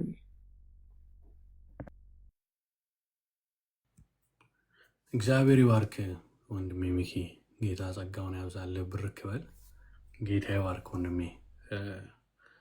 የእግዚአብሔርን ጥበቃ አባትነትን በመከራ ውስጥ ደግሞ እግዚአብሔር ስቲል በዛ ውስጥም በመከራ ውስጥ አታልፉም ሳይሆን በመከራ ውስጥም ጌታ ከኛ ጋር አለና ጌታ ይመስገን። ሜላ አሁን እንትን ባለው ላይ አሁንም ሪፍሌክት ማድረግ የሚፈልግ ሰው ካለ እድል ልስጥ። ዛንታ አደራሽን ጥያቄ እንዳትጠይቅ ሜላን አገኘው ብለሽ አልጠይቅም። ፖሊዬ ሜላ የጌታ አብዝቶ ይባርክ። አንተም ተባረክ። እውነት በጣም የተጽናናውበት አላሰብኩም ነበረ። እውነት ነው ማለት ብዙዎቻችን እያሰብኩ ነበር ሜላ ሲያወራና እኔ ብዙ ጊዜ ጌታ ቤት መጥቼ ካገኘሁት ገንዘብ ይልቅ ውጭ በዓለም እያለው ነበረኝ ገንዘብ ይበልጣል እላለሁ። ብዙ ጊዜ እዚህ ደግሞ መጥቼ ያገኘሁትን ሰላም ደግሞ ሳስበው የዘላለምን ህይወትን ስናስበው ጌታ ደግሞ ለእኔ በጣም መልካም አደረገልኝ የምለውን ነገር ሳስብ ነው። ብዙዎቻችን ምንድነው በአገልግሎት ላይ የምናዝነው፣ አገልግሎት ላይ የሚቸግረን፣ አገልግሎት ላይ ደግሞ እንደዚህ የምንሆን አይመስልም። በጌታ ቤት ሁሉም በእርግጥ እውነት ነው፣ ዓለምን የሚያልፍ ሰላም አለን። ከምንም በላይ እስር ቤት አስገብቶ እንደ ፖል በጌታ ደስ ይበላችሁ ተብሎ የሚያጽፍ ደስ የሚል እግዚአብሔር መንፈስ ቅዱስ የተሞላበት መገለጥ ያለበትን ደግሞ ሰላምን እናገኛለን። ግን ደግሞ በዚህ ልክ ደግሞ በማጣታችን ውስጥም እግዚአብሔርን አክርፎ መሄድ ሳይሆን እግዚአብሔርን ልናኮርፈው ሳይሆን እግዚአብሔርን ልንጠብቅ በቃ መቃብር ሆኖ እንግዲህ ማለት በጣም እኮ ከባድ ነው እኮ ማለት ሰው ታሞ እንኳን ይከብዳል ለብቻ መሆን። ብዙዎቻችን ብቻ ስፔሻሊ እኔ አሁን ብቻ መሆን የምወድ ሰው አይደለሁም። ግን በቃ ጌታ አለ እሱ ስለሚያውቅ ነው። በቃ እንደዛም ጸሎቱን ሳይመለስ ሲሄድ እንደሄደ ማለት ነው። ልክ ሕዝቅኤል እንዳለ በወይን ዛፍ ፍሬ ባይገኝ እኔ አንተን እጠብቅሃለሁ ብሎ እንደተናገረ በቃ ምንም ነገር ባይኖር እግዚአብሔርን መጠበቅ እና በጣም በቃ የእውነት እንደ አዲስ ደግሜ ግን አነበዋለሁ። በቃ አስቤው ማውቀው አይደለም ማለት አንብቤውም የማውቅ አይመስለኝም። ዛሬ እንደ አዲስ ነው የሰማሁት እና ግን ጌታ ይባርካችሁ። በጣም ነው የተባረኩበት። እውነትም እግዚአብሔር መስማት ስላለብኝ ነው። ምን ሰሞኑን ሮሮ ላይ ነበርኩ። አንተን ያተኝም እንዴ ቆይ ምን ሆነ ነው እንዴ ጀርባን ሰተኝ ነው እንዴ ያልኩት ነበር ጌታንና እንደዛ እንዳለው ለኔ ገባኝ። ጌታ ይባርክሽ ዛንታዬ፣ ጌታ ጸጋውን ያብዛልሽ። ክብር ለጌታው። ሁሌም የጌታ ቃል ይፈውሳል፣ ያድሳል፣ ያነሳል፣ ይቀድሳል እና ጌታ ይባርክ። ሁሌም ቃሉን ላከ ፈወሳቸውም አይደል? ሁሌ ጌታ ቃል ሲመጣ ይፈውሳል። በነቢያት በአባቶቻችን ተልኮ ለሕዝቡ መጽናናት ፈውስ ሆኗልና ሁለንተናችን ይነካል አይደል? ቅልጥምን፣ ጅማትን ኤቭሪቲንግ ነው የሚነካውና ያን ያህል ጠልቆ መግባት የሚችል ነውና ጌታ ይመስገን። ባይዘው አሁን የሰማችሁትን ከሚላ አሁን ጌታ በመንፈስ ቅዱስ በእሱ ያስተማረንን ዛንታም እንዳለችው ደግሞ ማየት ወሳኝነት ነው። እውነቴ ነው። ሜዲቴት ማድረግ ወሳኝ ነው። ካላሰባችሁት ሜዲቴት ካላደረጋችሁት በቃ ነገም ደግሞ ሜላ መጥቶ እንዲህ ካላላችሁ ላትጽናኑ ነው። ያዙት። ልክ ይሄ ድምፅ ሲመጣ የሆነ ነገር እንዴ ይሄ እንዲህ የሚለው ቃል መዝሙር 88 ላይ ያለው ጨለማ ብቻ ሆነ ጓደኛዬ ምናምን የሚለው ብላችሁ እግዚአብሔር ግን እንዴት እንዳጽናናው ደግሞ እንድታዩ ያደርጋልና የእግዚአብሔር ቃል ሰይፍ ይሆናችሁና ያን እናድርግ። እሺ እድሌ ሰላም ነው? ሁሉ ሰላም? ፖልሻይ ጌታ ይመስገን። እንዴት ነህ? አለን። ጌታ ይመስገን። ፖልዬ ያው አሁን ነው የገባሁት እንዳየኸው ምንም ሰማሁት ነገር የለም። ያው በጣም ስለምወዳችሁ ማለፍ ስለማልችል ነው ፖልዬ። ማሚ ዌልካም። ስላየንሽ ደስ ብሎናል። እድል የምትገርም እህታችን ናት። የቤልጅየም ኮንፈረንስ ትዝ ይላችኋል አይደል? ጌታ በዛ ብዙ ሰዎችን ነፃ አውጥተዋል። ብዙ ህብረት ተመስርተዋል። የጌታን ፍቅር ተቃቅፈን ተገናኝተን በደንብ ህብረት በማድረግ ሼር ተደራርገናል እና ደስ ይላል። የሆነ ሚራክል እንዲፈጠር አይደለም ያው እንገናኘው እንደ ክርስቶስ አካል የእግዚአብሔር ልጆች ሆኑ ተሰብስበን ጌታን ኢንጆይ አድርገን ነው የሄድነው እና የሆነ አገልጋይ ምናምን ብለን ጠርተንም ሳይሆን መንፈስ ቅዱስ በሁላችን ባሉ እህት ወንድሞች በእኛ ወጣት በሆኑ ትንሽ በምንባለው መንፈስ ቅዱስ ግን ጸጋውን በእኛ ኃይሉን በእኛ ላይ ገልጦ እግዚአብሔር ብዙ ነገር አድርጎልናል። ደግሞ በደንብ ክብሩም ተገልጧል። ሚራክል ፈልገን አልሄድንም፣ ግን ነበረ። ሁሉም ነገር በሙላት ነበረ። ሁሉም ነገር ግን እየተገለጠ ስለሚሄድ ብዙ አላብራራላችሁም። ገና አምናለሁ ጌታ በእኔም እዚህ ባሉ በእህት ወንድሞቼ ገና እኛ ሳንናገር እግዚአብሔር በእኛ እየሰራ የሚናገረው ነገር ይኖራል። እንደዛ ስለማምን ማለት ነው። እግዚአብሔር በወጣቶች እንደሚሰራ በደካሞች ደግሞ በብዙ ነገር ውስጥ ያለፉ ወደቁ አይረቡም አይጠቅሙም በሚባሉት እንደሚሰራ በንግግር አይደለም ማሳመናችሁ፣ ወይም ቪዲዮ እያመጣው ይውላችሁ ይገርማችኋል እያልኩ አይደለም ማሳመናችሁ። የእግዚአብሔር ክብር በእኛ ብቻ ሳይሆን በብዙ ወጣቶች የእግዚአብሔር ክብር ተገልጦ ኢየሱስን እየተናገሩ ሲኖሩ ታያላችሁ። በደንብ በዘመናችን የጌታን ክብር በደንብ እናያለን እና ብንደክም የሚያቆመን የለም፣ ብንወድቅ የሚያቆመን የለም። ሁሉን በሚችል በክርስቶስ ኃይል በርትተን እንሄዳለን እና ይህ ቃል ራሱ አንዱ ነው በምንም ነገር ውስጥ እንዲያጸናል። ማንም ጓደኛው ባልነበረ ማንም ኢቨን በዚህ መከራ ውስጥ ሆኖ እንኳን የሚያቆም የሚያጸና ጌታ እንዳለ ተስፋ አንቆርጥም። በምን ውስጥም ሆነ ልካችን ቅድም ሜሎስ እንዳሉ የእግዚአብሔር ቃል እስከሆነ ድረስ በምንም ሁኔታ ውስጥ እኔ ወጣቶች እዚህ የምትሰሙኝ ማለት ነው ብዙ ነገር አያለው። እዚህም ገብቷቸዋል። ወጣቶች የሚባሉትን አያለው። ምናልባት እኔ እዚህ ሳገለግል ስለሚታይ ሆነ ብዙ ላይኖር ይችላል። ግን አላቅም አንዳንድ ወጣቶች በብዙ በድካም ውስጥ ስላለፋችሁ በኃጢአት ወድቃችሁ ይሁን ስትራግል የምታደርጉበት ኖሮ ታይቶባችሁ የሆነ ነገር ሆናችሁ አትጠቅሙ፣ ምንም ተስፋ የላችሁ ምናምን የተባላችሁ ካላችሁ ትጠቅማላችሁ። እነዛ ሰዎች ማን ነው ስታንዳርድ አስቀማጭ ያደረጋቸው? የሚተነፍሱት እንኳን በእግዚአብሔር ምሕረት ነው። ወደ እግዚአብሔር ከተመለሳችሁ ትጠቅማላችሁ። የእግዚአብሔር ምሕረት ለእናንተም አቬለብል ነው ዛሬ። የእውነቴን ነው የምላችሁ። የሰው እንዲናችሁ የሚለው ነገር እንድዛው እንዳያስቀራችሁ አታስገቡት ጆሯችሁ ውስጥ። ይህ ስንቱን ገበና ኢየሱስ የሚባል እንዲህ በደሙ ሸፍኑ። የእኔ እዚህ ጋር አሁን ቢጋለጥ አትሰሙኝም፣ እናንተም አትሰሙኝም። እግዚአብሔር ግን ቸር ስለሆነ በደላችንን እየሸፈነ ውርደታችን እየሸፈነ ይኸው በሞገስ ሁሉንም ያቆማልና ተስፋ አላችሁ። ተስፋ እንዳትቆርጡ ኢየሱስ ያነሳችኋል። እንደዛም ሆናችሁ መስክሩት፣ ተናገሩ። እኔ ይህን ሰው ውስጥ እንዲገባ እፈልጋለሁ። በምንም ሁኔታ ኢየሱስን መመስከር፣ ኢየሱስን አባትነት በቃ ሰው እንዲረዳ ፍቅሩን። መጥቼ እግዚአብሔር እንደዚህ ነው ላስፈራራችሁ አይደለም። እኔ ጌታ ሲኦል ይከታል እየተባልኩ ኃጢአትን ማቆም አልቻልኩም። ሲኦል የሚባል አለ እየተባልኩኝ ኃጢአትን ማቆም አልቻልኩም። እኔ እንግዲህ በደረስኩበትና የኖርኩትን ህይወት ነው መሰክረው።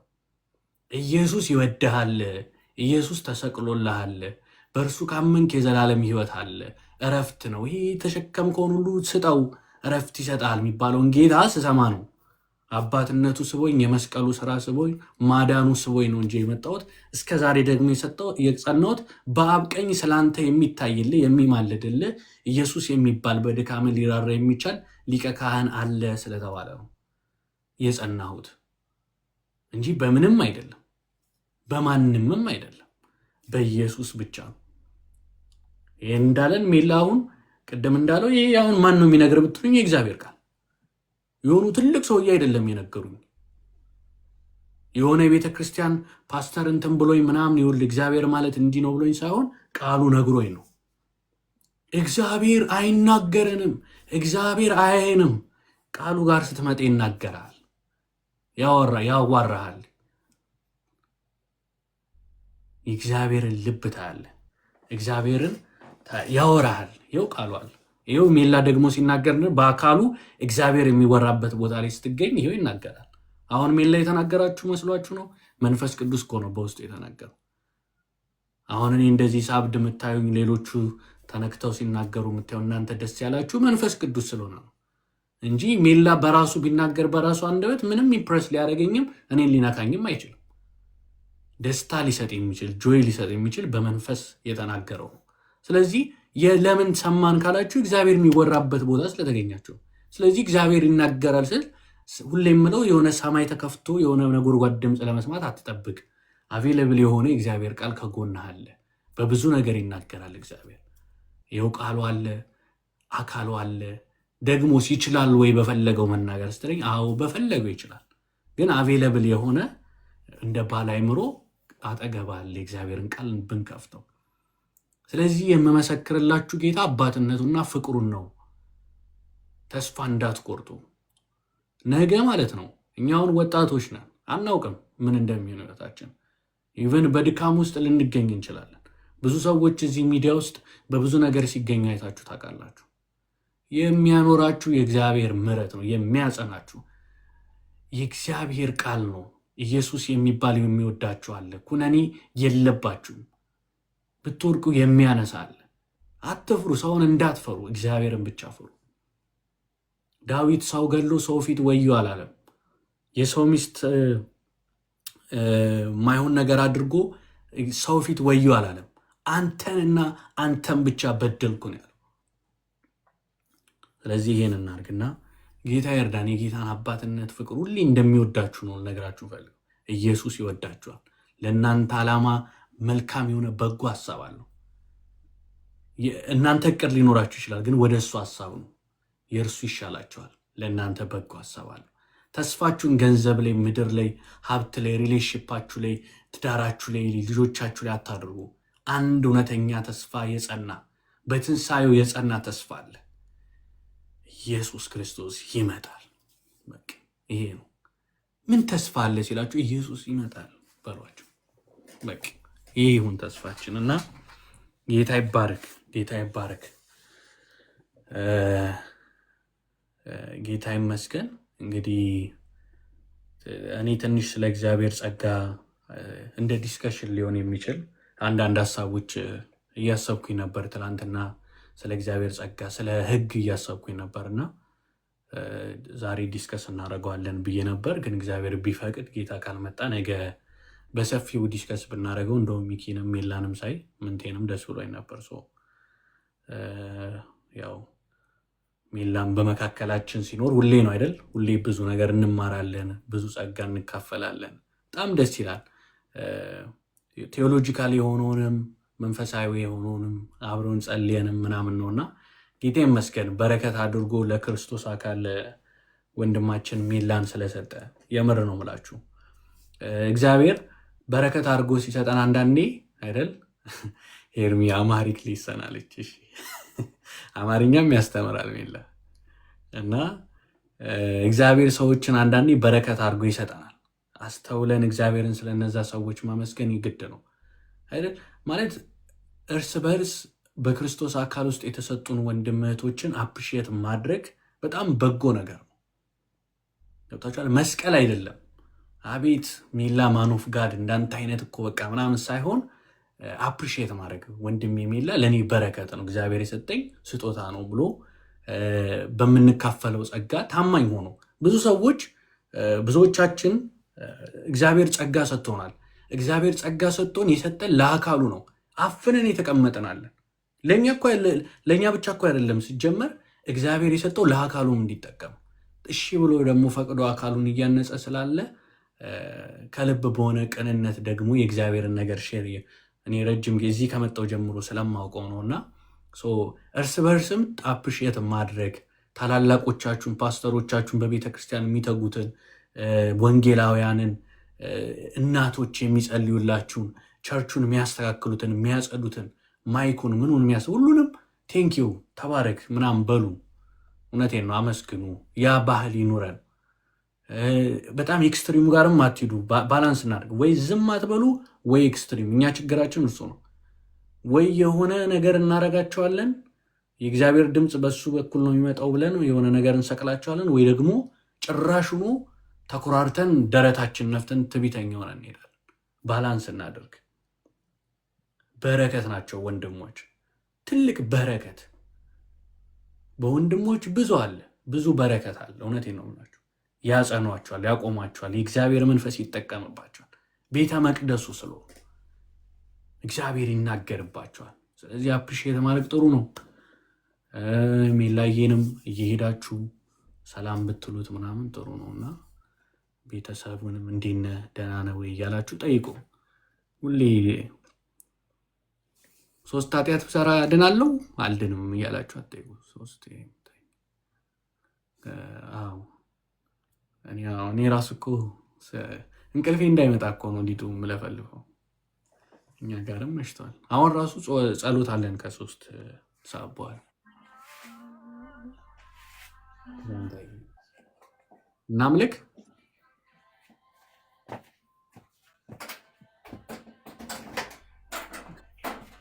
ያንተ እየተጓዘ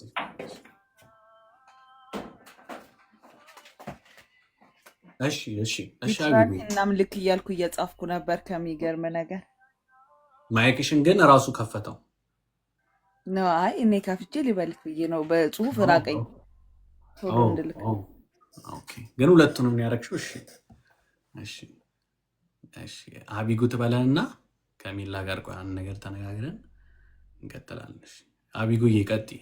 እግዚአብሔር ይባረክ። ቴንክ ዩ ፖልሻ ሚላይ ተባረክ። የሚገርም ቅድም ስጠይቀኝ ራሱ ስለ ጾሙ ምናምን በጣም በጾሙ እየበረታ ያለው ነው የሚመስለው።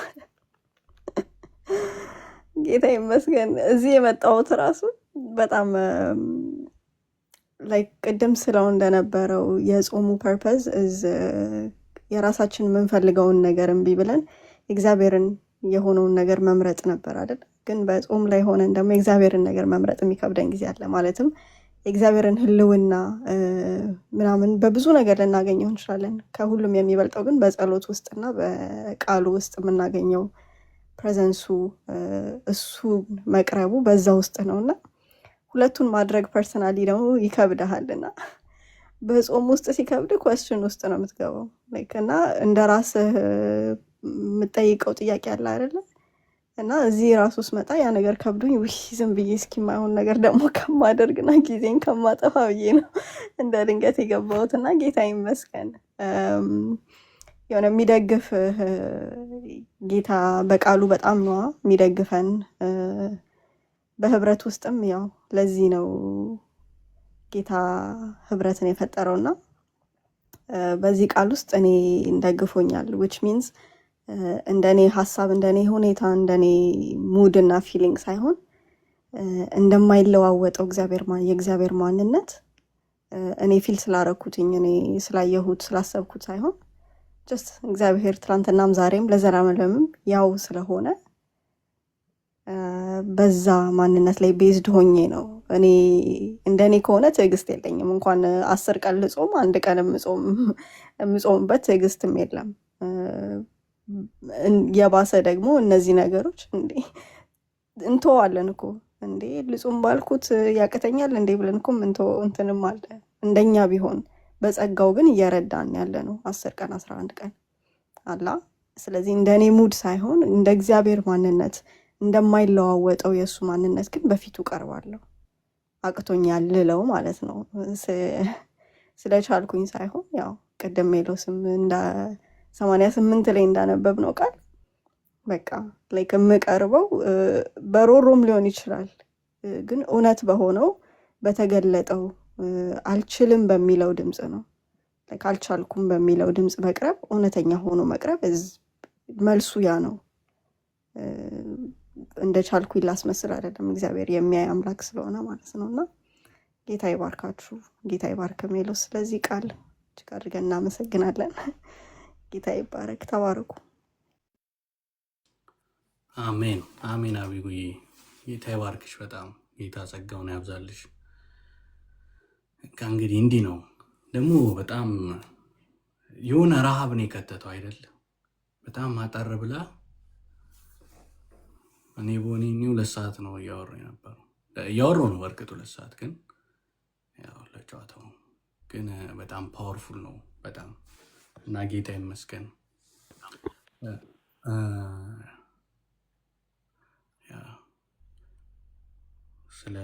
ስለ ጾም ራሱ አንድ ቀን ሜላ ቢያስተምረን ጥሩ ነው። አንዳንዶቻችን የምግብ አድማም ይመስለናል። ሲቀጥል ደግሞ የእንትን ጾም እየጾምኩ ነው ብሎ ሊኮንኑን የሚፈልጉ አሉ።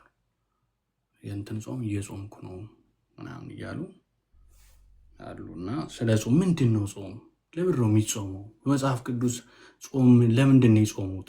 ጾመው ወዴት ሄዱ? ጾመው ምን አደረጉ? ለምን ወደ ጾም ገቡ? የሚለውን በመጽሐፍ ቅዱስ አይደለ መለኪያችን ብናይ ጥሩ ነው።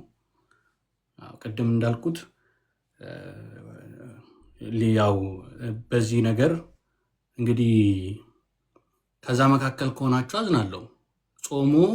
ጾሙ ሲፈታ ጭፈራ ቤት የሚወስድ ጾም ከሆነ የእግዚአብሔር ቃል እንዳስተማረውና የእግዚአብሔር መንፈስ የመራው አይደለም። ጾሙ በቃ የሆነ ነገር የሚያደርገው ከሆነ ወደ ሌላ ጥፋት የሚወስደው ከሆነ ጾሙ ምንድን ነው ፐርፐዙ? ከዛ ወይኔ ጾሙ እያለ እየተጨነቀ ነው ወይስ ደግሞ ወደ እግዚአብሔር እየቀረበ ነው? አይ ጾሙም እኮ እኛ እንጾማለን። ምንድነው ጾመ ምንድነው እያመጣ ያለው የሚለው ነገር ወሳኝ ነው እንድንማር። ምክንያቱም ጾም የሚለውን የሰጠን ጌታ ስለሆነ አይደል? መጽሐፍ ቅዱሳችን የእግዚአብሔር ቃል ስለሆነ አባቶቻችንም በብሉይ ኪዳንም በአዲስ ኪዳንም ለምን ጾሙ ለምን ጸልዩ የሚለውን ማወቅ አለብን። መጽሐፍ ቅዱስን ስናየው ጾም በፐርፐዝ ነው የሚጾመው እና ጾሞስ ምን ላይ መጡ የሚለውን ከዚህ በፊት ሜላ የተወሰነ ነገር ሲናገር በጣም ፓወርፉል ነበር ሰምቻለሁ እና አይ ቲንክ ጌታ ቢፈቅድ እንማራለን። እና ሊዱ ደህና ደሪ። እግዚአብሔር ግን እዚሁ መተኛት ትቻለሽ፣ ቦታ ይዝብ ነው እና ያንን ጌታ ይረዳናል። እሺ አንድ ሀሳብ አይ ቲንክ ግን ሜላ መሽቷል፣ በእርግጥ መሽቷል። ዛሬ አርፍጄ ነው የገባው። ነገር ግን በጣም በጊዜ ለመግባት ሞክራለሁ ከሰዓትም ቸርች ስለሌለኝ። ሜላይ ምናልባት የምትለን ካለም እንዳልኩ ቅድም እንድናወራ ዲስከስ እንድናደርግ ነው የፈለግኩትም ስለ ጸጋ ነበር። ጸጋ ምንድን ነው ከሚለው አንስቶ ከዛ ደግሞ የሚያድነው የእግዚአብሔር ጸጋ የተገለጠው አለ። የሚያድነው የእግዚአብሔር ጸጋ የተገለጠው አለ። በአዳም ጊዜ ጸጋ ማለት ያው የማይገባንን ነገር ማግኘት ነው አይደል? በአዳም ጊዜ ደግሞ ምን አይነት ጸጋ ነበረ? ከዛ ደግሞ በአዲስ ኪዳን የእግዚአብሔር ጸጋ ተገልጧል። ኃጢአትና ዓለማዊ ምኞትን የሚያስክድ ይላል። ስለዚህ ኃጢአትን ሬዚስት የምናደርግበት ጸጋ ተገልጧል። የሚያድን አለ። ከዛ እዚህ ጋር ሬዚስት የምናደርግበት አለ። ከዛ በኋላ አሁን ለምሳሌ በዚህ ውስጥ እንኳን ሆነን እንወድቃለን፣ በኃጢአት እንወድቃለን። ሬዚስት የምናደርግበት ነው። በአዳም ጊዜ ግን ከመውደቁ በፊት የነበረው ግን ኃጢአት የማይሰራ ማንነት ነው የነበረው። ማለት ኃጢአት አይሰራም ነበረ። ከወደቀ በኋላ ነው ወደ ሞት ምናምን የሄደው እና ጸጋ ስንል አዳም በራሱ ህይወት መሰጠቱ፣ ከእግዚአብሔር ጋር ህብረት መኖሩ፣ በኤደን ገነት መቀመጡ ስጦታ የማይገባው ስጦታ ነው። ነገር ግን ከዛ እሱ ፍጹም ኃጢአት ሳይሰራበት የኖረበት የነበረውን ህይወት በእግዚአብሔር ፊት እንዲህ ማውራት ይችልበት የነበረውን ህይወት እኛ አሁን አግኝተነዋል ወይስ ደግሞ ክርስቶስ ሲመጣ ነው ፍጹም ኃጢአት አለመስራት የሚባለው ነገር የሚለውንም እንደነዚህ አይነት ዲስከሽኖችን እና ከዛ ደግሞ ህግ ደግሞ አለ። አትስሩ የተባልነው አለ፣ ስሩ የተባለው አለ።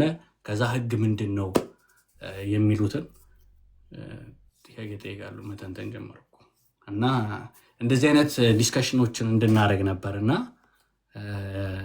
ያ ሚላዬ አይ ቲንክ ነገ ቤተር ይመስለኛል። ከሰዓትም አንጻር ምትለን ካለ ሚላዬ ለአንተ ልስጥ።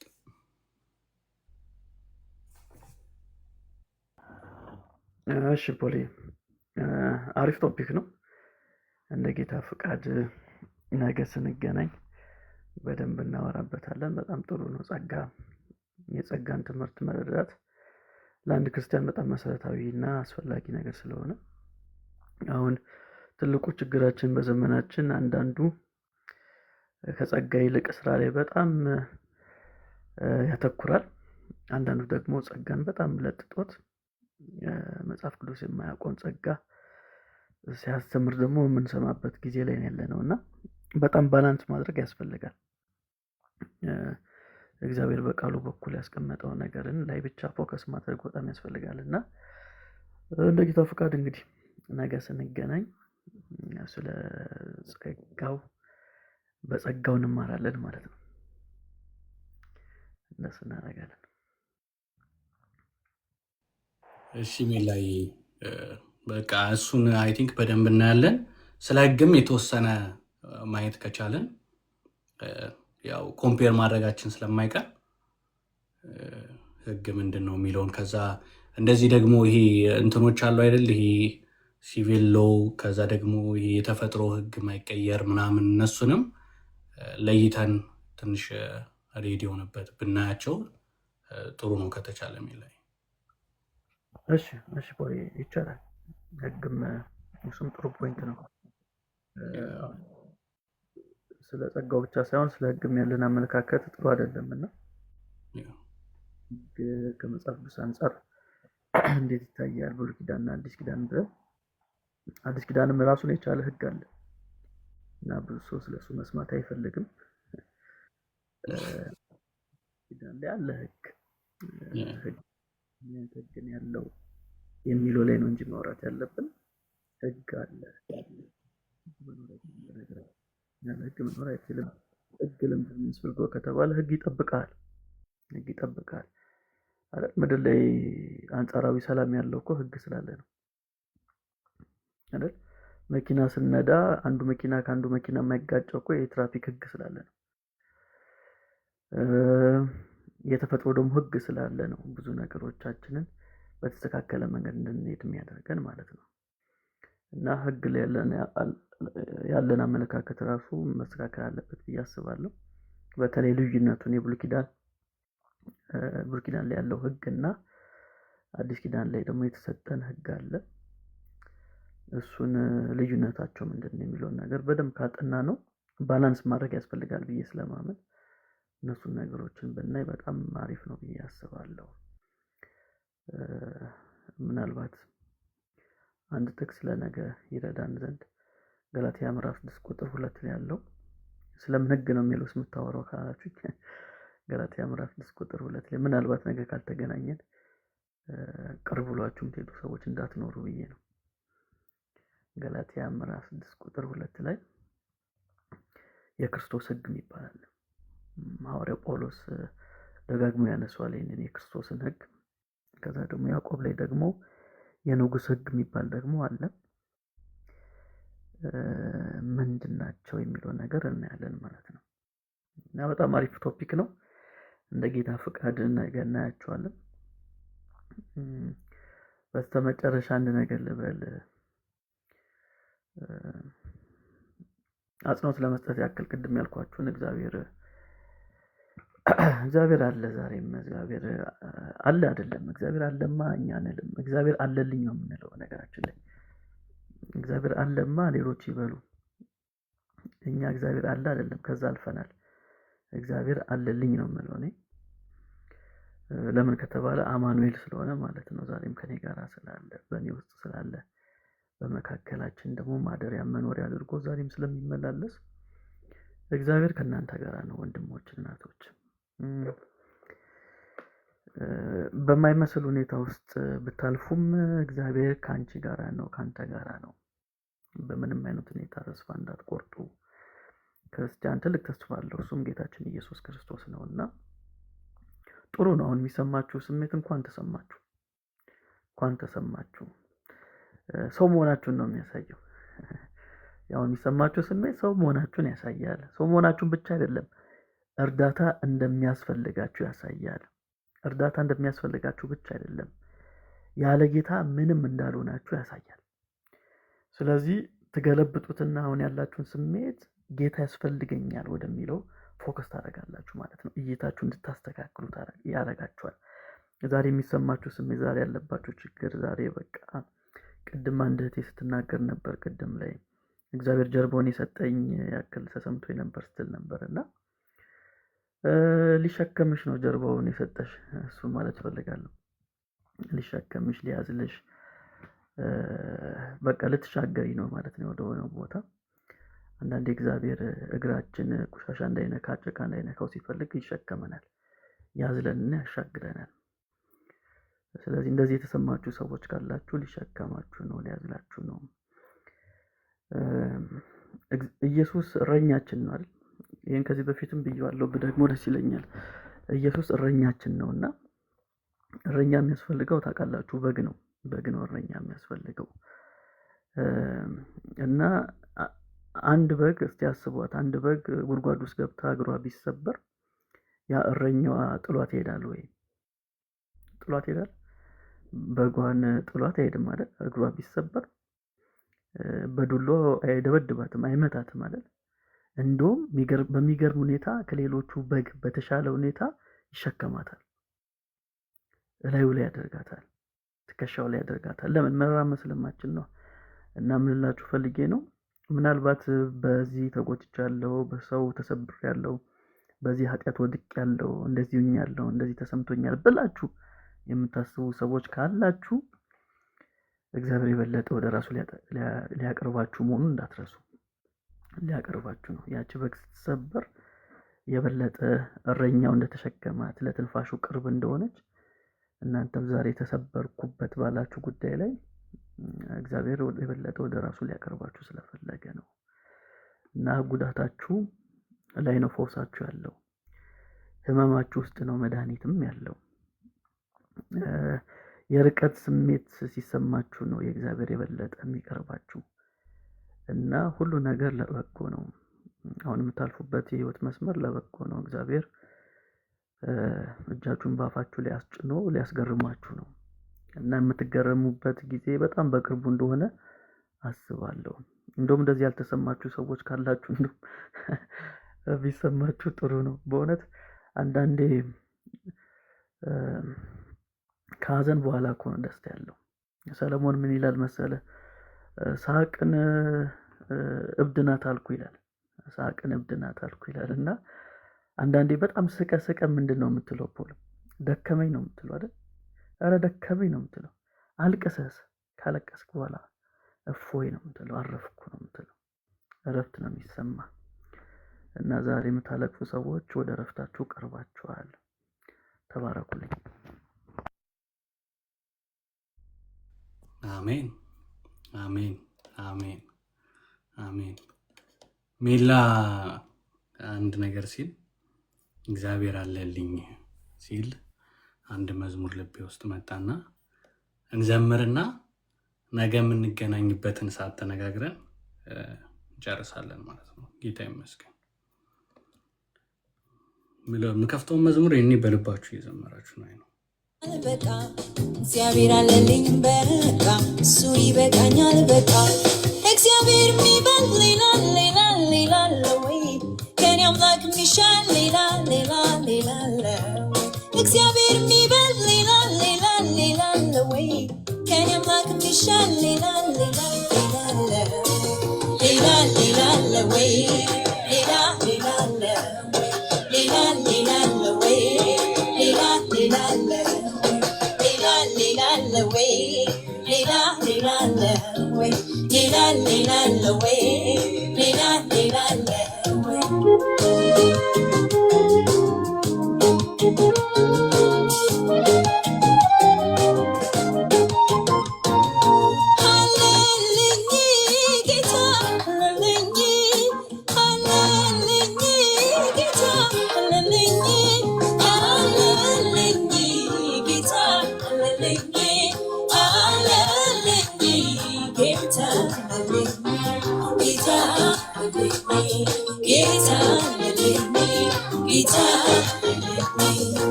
ክብር ይሁንለት ይሁንለት በማደሪያው ላይ ላለው ክብር ክብር ይሁንለት ይሁንለት ይሁንለት ይሁንለት ይሁንለት ይሁንለት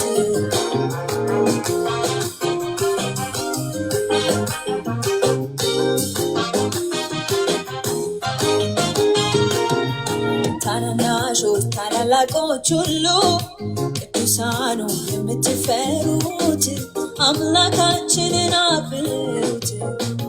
ታናናሾች ታላላቆች ሁሉ ቅዱሳኑ የምትፈሩት አምላካችንን አክብሩት።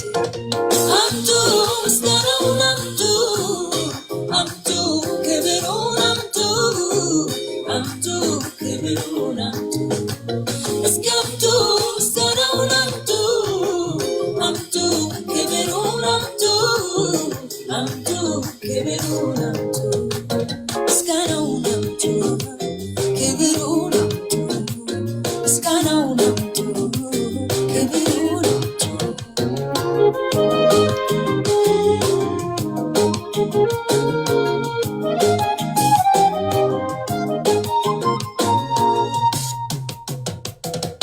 ጌታ ነው የታወቀ ባለም ዝና የገነነ ፍጥረት ሁሉ የሚሰግድለት ምላስ ሁሉ የሚያወራለት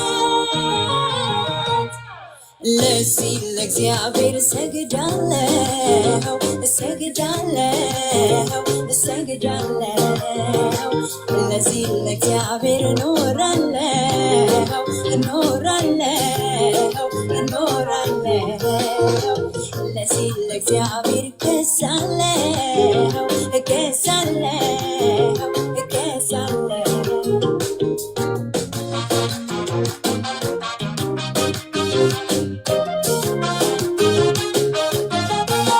እጸልያለሁኝ በቃ እጸልያለሁኝ በቃ ለእግዚአብሔር ነገርኩት በቃ ለእግዚአብሔር ሰጠሁት በቃ ከጸሎት የሚበል ሌላ ሌላ ሌላ አለ ወይ ከጸሎት የሚሻል ሌላ ሌላ ሌላ አለ ወይ ከጸሎት የሚበል ሌላ ሌላ ሌላ አለ ወይ ከጸሎት የሚሻል ሌላ ሌላ ሌላ አለ ወይ ሌላ ሌላ አለ ወይ ሌላ ሌላ አለ ወይ ሌላ ሌላ አለ ወይ ሌላ ሌላ አለ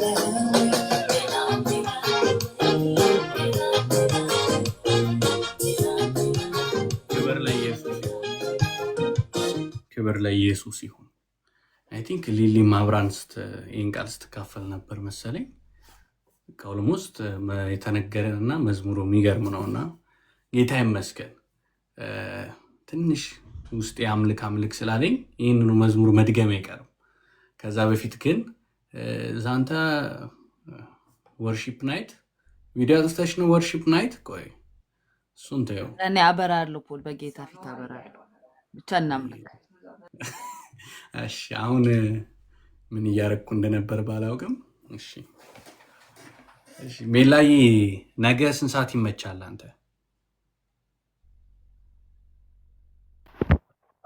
ነገ ከአራት ጀምሮ ነው ያለው። ከአራት ጀምሮ ነው ያለኸው? ሜላይ ይሰማል? አራት ኦኬ ኦኬ።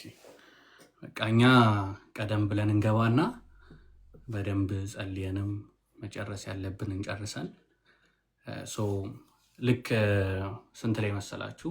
በእኛ ዩሮፕ ባለው 4 ማለት 20 ላይ ማለት ነው። በእኛ ደግሞ 8 ላይ በዚሁ ሰዓት እንገባለን ማለት ነው። 8 ላይ እንገባለን። ከዛ በኋላ እነዛን ነገሮች ሞሮፍ ባይዘዌ ዘርሽም አለ። ሰላም ላንተ ይሁን። ከመግባት በፊት ተደዋውለን ያስቀመጠው መልእክትም ባለፈው አሁንም ስናወራ ልቤ ወደዛ እንድንጸልይ የሚያደርገው በጣም በምወደው ያው ዘርሽዬ ነውና ጌታ ይባርክ ዘርሽዬ። አረፈደህም ብትመጣ ያው እሺ። እና እንወድሃለን። ነገ ዘርሽም ይኖራል። እዛ ጸጋ ላይ በደንብ ዲስከስ እናደርጋለን። ሚኪዬም ካለ ሞር ዲስከሽን አድርገን ግን ደግሞ ሜላ ደግሞ ሰፋ ያለውን ነገር ደግሞ እያብራራለን። ጥያቄም ካለን ዛንታም ጥያቄ መጠየቅ ይቻላል ወይ ብለሻል። በደንብ ይቻላል። ነገ ሜላን እስኪ ሰለቸው አይሰለችውም መጠየቅ፣ ግን ሞክሪ፣ መሞከር አይከፋምና መጠየቅ ትችላለሽ። ሁሉንም እኔን የምትጠይቅኝን አደራ ሰብስበሽ ይዘሽ ነይ እና እሱን አደራልሽ እፈልጋለሁ ዛንታዬ። ሌሎቻችሁም እግዚአብሔር ቢፈቅድ ብንኖር ጌታ ካልመጣ እናወራለን። ሰዓት ነው 4 አይደለም 4 ሰዓት ላይ ሜል ይመጣል። እኔ ግን 6 ሰዓት ላይ ከፍታለሁ መሰላችሁ። ጌታ ቢረዳኝ በኢትዮጵያ 1 ሰዓት ላይ ለመክፈት ሞክራለሁ። ረጅም የጸሎት ሰዓት ይኖረናል ምናምን እንደዛ አድርገን ቢረዳኝ ነው ያልኩት። ምናልባት 2 ምናምን ላይ ከፍት እችላለሁ። ዘን ልክ ለሜላ ሲመጣ የተዘጋጀውም ነገር ካለ በልቡ ያለውን ሼር አድርጎን ወደ ሰፋ ያለ ዲስከሽን ይኖረናል ከዛ በኋላ ማለት ነው። እስከ 6 ሰዓት ነው የምንቆየው ካላችሁ አላውቅም፣ ጌታ ነው የሚያውቀው። ያ ነው ጌታ ካልመጣ መች እንደሚመጣ አይታወቅም። እሺ ያ ነው ማለት ነው የሚሆነው። የምትሉት አለ ሌሎቻችሁ ወንድመቶች በኮሜንትም ከላይም ካለ ንገሩኝ። ከሌለ ነገ እንገናኝ።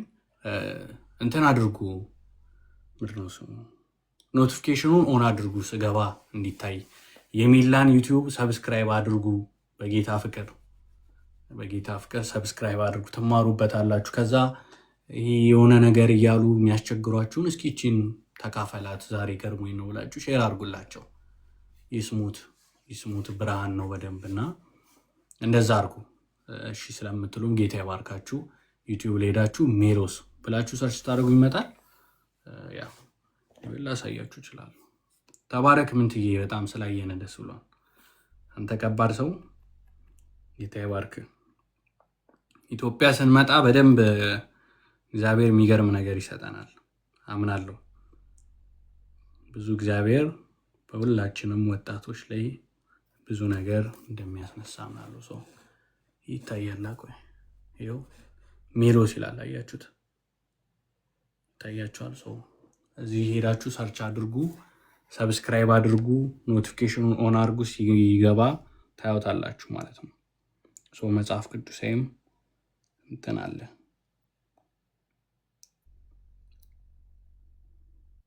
yes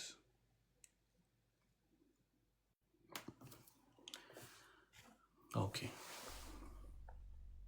በደንብ እንዴ ጌታ እዚህም ኢትዮጵያን በደንብ ነው ጌታ ሪቫይቫል የሚያስነሳው እና ምናለን እና ክብር ለጌታ ይሁን።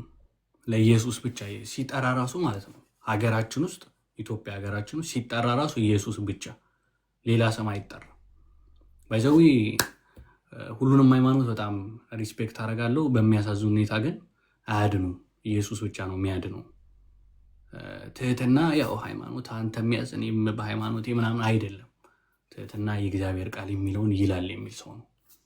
አንድ እግዚአብሔር ነው ያለው፣ እውነት አንድ እግዚአብሔር ኢየሱስ የሚባል ከሃይማኖቶች ጎን ማስቀመጥ አይደለም።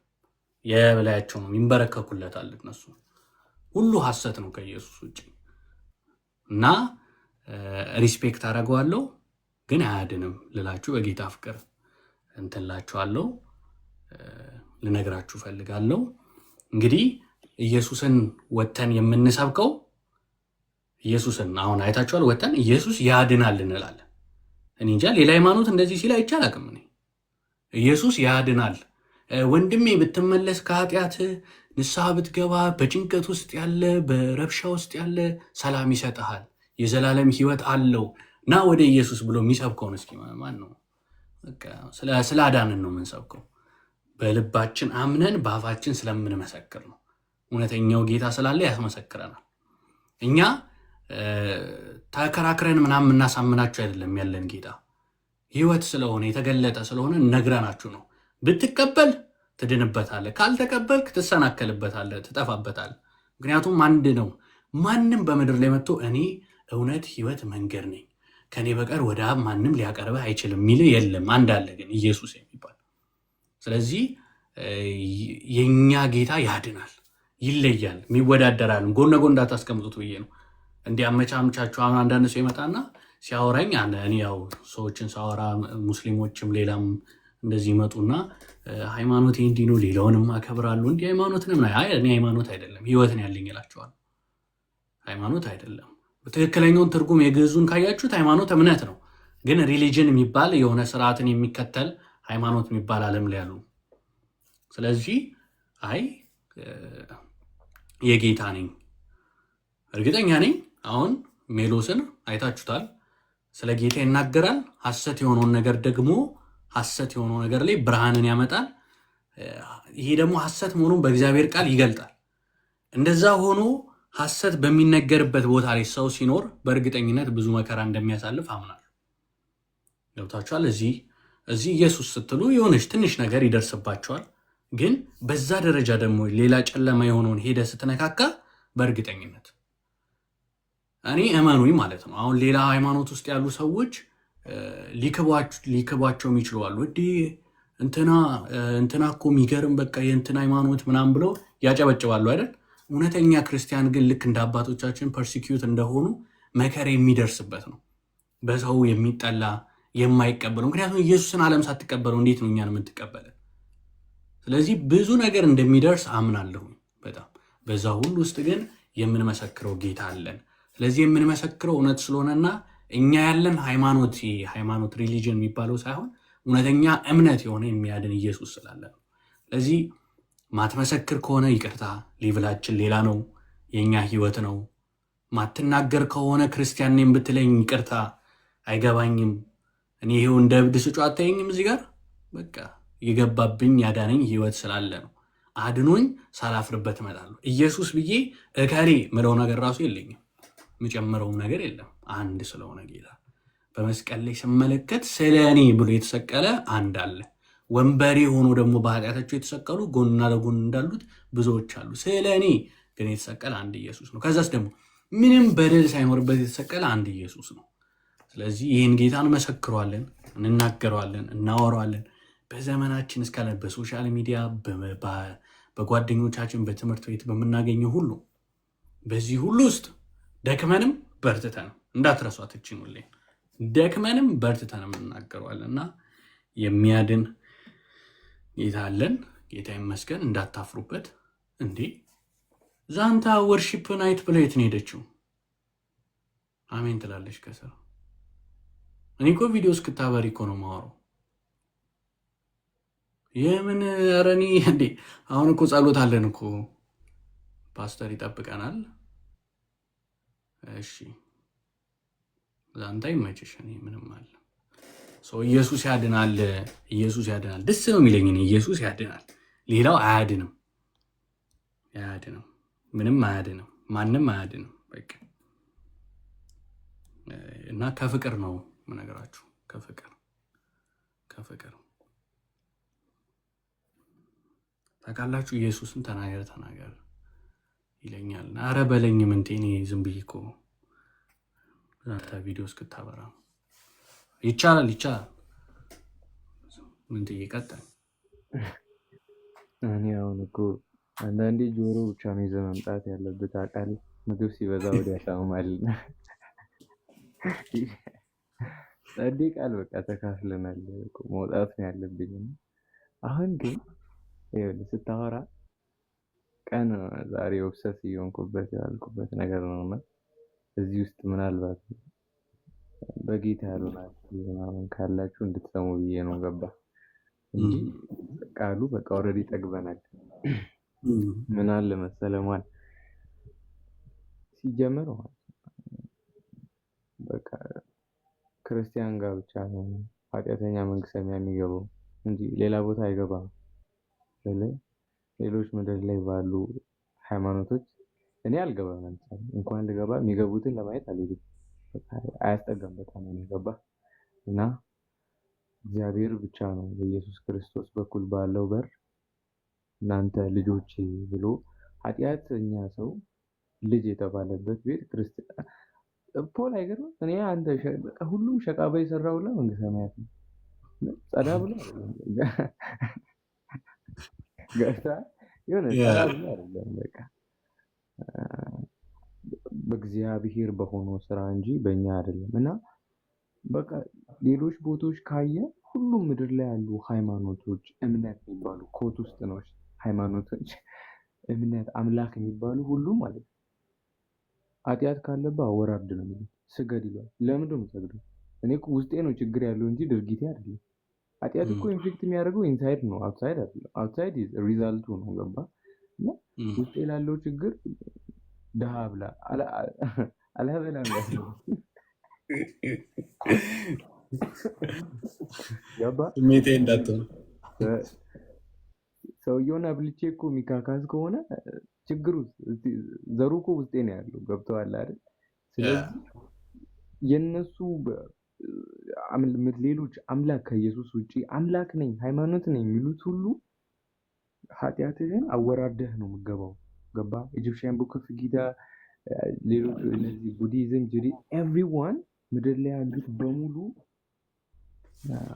እንትን ይሉሃል፣ አወራርድ ይሉሃል፣ ክፈል ይሉሃል ኃጢአትህ እና ሰማው። እኔ በጣም አዝናለሁ። ሰው እግዚአብሔር ጋር ለምን እንዲህ ኃጢአት